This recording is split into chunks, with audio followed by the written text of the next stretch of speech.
Welcome back to our series on the Kings of England. In episode 12, we saw the theatrical rise and dramatic downfall of Richard II. Now in episode 13, we turn to his cousin and successor, Henry IV, the first king from the House of Lancaster. Henry's reign begins with a rebellion and ends in sickness.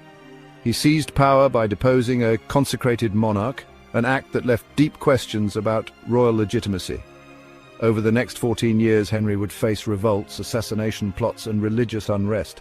He ruled as both a king and a usurper, and the stain of that act never fully left him. So let's begin the story of Henry IV. Henry was born on 15th of April 1367 at Bolingbroke Castle in Lincolnshire, hence his title Henry of Bolingbroke. He was the son of John of Gaunt, Duke of Lancaster, and third son of Edward III, and Blanche of Lancaster, heiress to the massive Lancastrian estates. This gave Henry not only royal blood but immense wealth and land.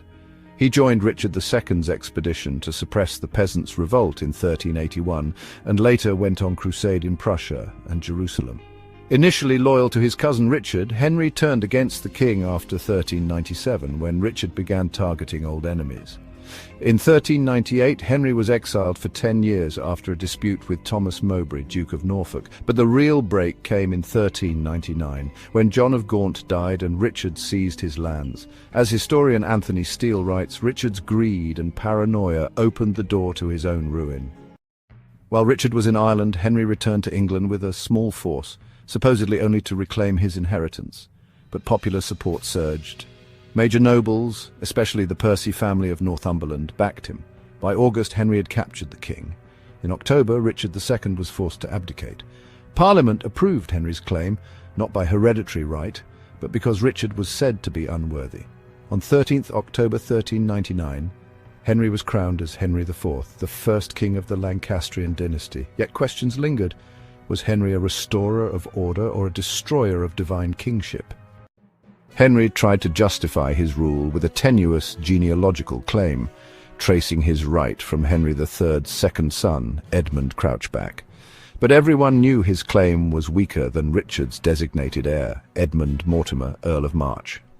In 1400, a plot to free Richard from prison, the Epiphany Rising, was crushed. Shortly afterward, Richard died at Pontefract Castle, likely starved to death.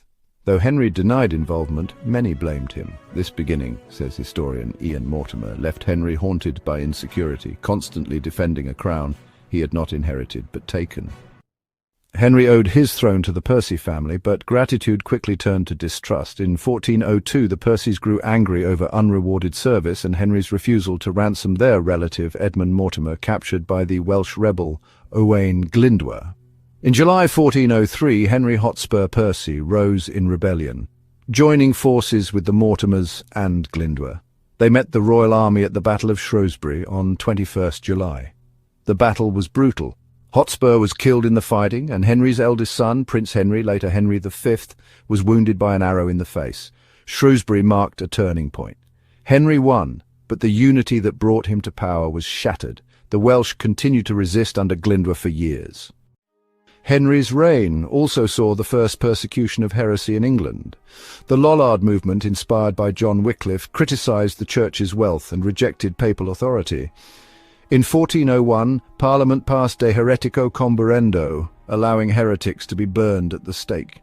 William Sawtry became the first Englishman executed for heresy under this law. Henry used religion to bolster his authority, but it also introduced a new precedent, the Crown enforcing religious orthodoxy by violence.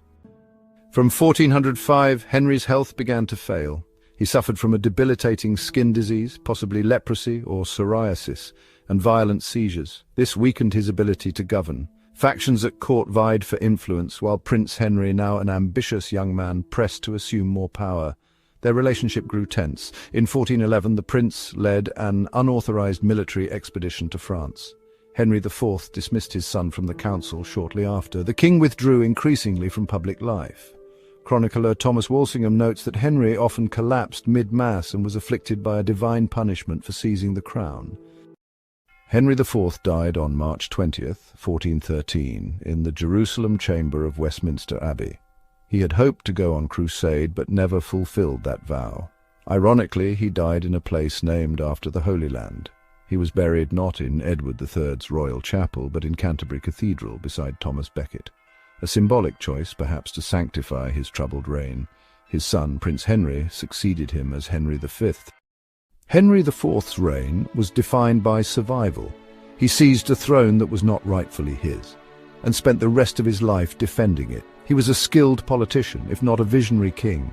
Historian Chris Given Wilson summarizes it well. Henry was no tyrant, but nor was he a constitutional monarch. He was a man holding together a fractured realm with uncertain hands. He established the House of Lancaster and passed the crown to one of England's greatest kings, Henry V. But the seeds of dynastic conflict, rebellion and insecurity sown in his reign would echo into the Wars of the Roses. Henry IV reminds us that winning the crown is only half the battle. Legitimacy must be earned, and can be lost as quickly as it is gained. So this was a short story of Henry IV, and join us in episode 14 as we explore the reign of Henry V, the warrior prince who would conquer France and become a national legend. Don't forget to like, subscribe and ring the bell so you won't miss the next chapter in our journey through England's royal past.